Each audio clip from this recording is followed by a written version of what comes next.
தமிழக மக்களுக்கு good news. இனி வாட்ஸ்அப் மூலம் 50 சேவைகள். மெட்டா நிறுவனத்துடன் புதிய ஒப்பந்தம் போடும் தமிழக அரசு. இனி வீட்டில் இருந்தபடியே ஈஸியாக வேலைகள் அனைத்தும் முடியும்.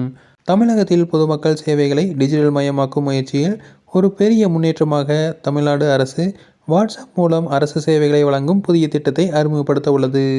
இதற்கான புரிந்துணர்வு ஒப்பந்தம் நேற்று கையெழுத்திடப்பட்டது.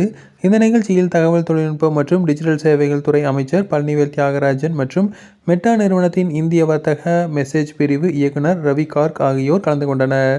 புதிய சேவையின் சிறப்பம்சமாக வாட்ஸ்அப் சேட்பாட்டை தமிழில் மற்றும் ஆங்கிலத்தில் பயன்படுத்தலாம். இதன் மூலம் குடிமக்கள் மின்சாரம், குடிநீர் கட்டணங்களை செலுத்துவது, மாநகராட்சி வரிகளை கட்டுவது, மெட்ரோ ரயில் டிக்கெட்டுகளை முன்பதிவு செய்வது, புகார்கள் அளிப்பது போன்ற முக்கிய சேவைகளை தங்கள் கைபேசியிலிருந்தே எளிதாக மேற்கொள்ள முடியும்.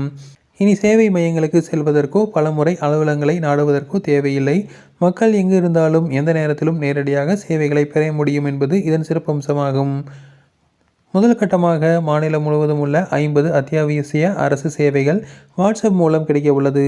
இந்த ஒப்பந்த நிகழ்ச்சியில் தமிழக அரசின் முதன்மைச் செயலாளர் பிரஜேந்திர நவநீத், மின் ஆளுமை முகமை முதன்மைச் செயலாளர் அதிகாரி ஆல்பி ஜான் வர்கீஸ், இணை முதன்மைச் செயலாளர் நாராயணன் மற்றும் இணை இயக்குனர் பிரியா உள்ளிட்ட உயரதிகாரிகள் பங்கேற்றனர்.